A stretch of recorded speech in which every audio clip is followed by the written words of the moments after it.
yesterday while I was making this one. And they were talking, so I had to stop it. And then I completely forgot that I wasn't done. So I didn't go back and finish. So I'll do that this morning. And hopefully nobody needed it last night. If you did, I really do apologize. Okay. So we were getting to the point where we'd already talked about parallel. Now we were graphing these. And what's happening is those two lines are going to make a right angle. And when you have a right angle formed when two lines cross, you say that you have perpendicular lines. So if you look at the slopes, one was 2/5, the other was -5/2. So it went from positive to negative, and the fraction flipped upside down, which remember that's called a reciprocal. You learned about that all throughout school. So perpendicular lines have opposite reciprocal slopes.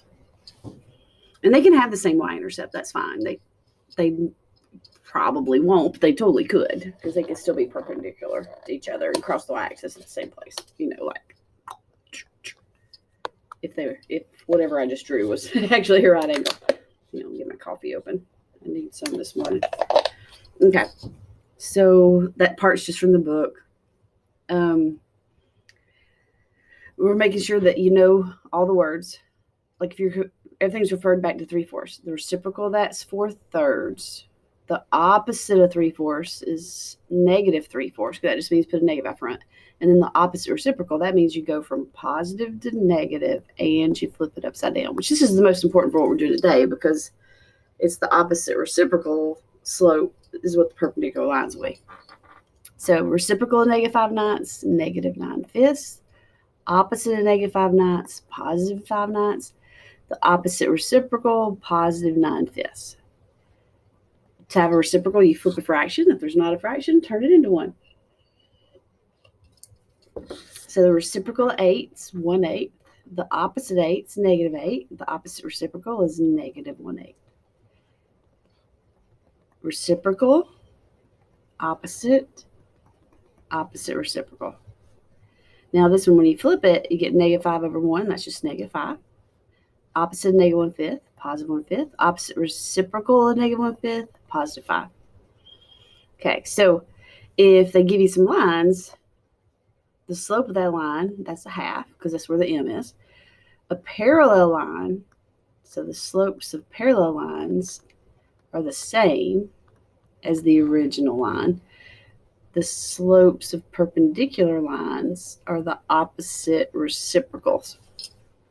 And now I don't remember if I said this yesterday or not, but this symbol right here stands for parallel. Some people draw it going straight up and down, but I always think that looks like an 11, so I slant mine when I handwrite it. And then perpendicular, the mathematical symbol for that's an upside down T.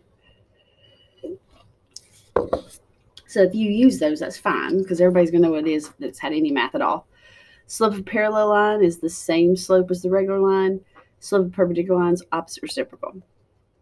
Slope of the given line, slope of the parallel line, opposite reciprocal, slope of the perpendicular line. Slope of our line, slope of a parallel line, slope of a perpendicular line. Don't see it, that's a 1. And then 1/1, when you flip it, is still 1/1, and you change the sign. So the opposite reciprocal slope would be -1. And I just put this parallel and perpendicular. That didn't mean for it to look like there was two of them. And the only thing we haven't done yet is if you have y = 9, that's a horizontal line. Okay, so if we're talking about a perpendicular line to it, the only way to be perpendicular to a horizontal is to run vertically. So if you have a horizontal line, okay, the slope is 0. So the slope of a line parallel to it, also 0, but the slope of something perpendicular will be undefined because it's a vertical line, and the slope of a vertical line is undefined. X is -2. This is a vertical line. If I want to be perpendicular to that, I got to have a horizontal line. So if you have a vertical line, slope is undefined, So the slope of something parallel to it would also be undefined, because if you're parallel to a vertical line, you're another vertical line. And the slope of something perpendicular will be 0, because it'll be a horizontal line, and the slope of the horizontal line is 0. Now our opposite reciprocal stuff still holds up, because like up here, a horizontal line, slope 0. You flip it, you get 1 over 0, change the sign, but 0 didn't have a sign anyway, so it goes from 0 to undefined. So that, if you think of it that way, you're going to get it right too, because it still holds up. But I just want you to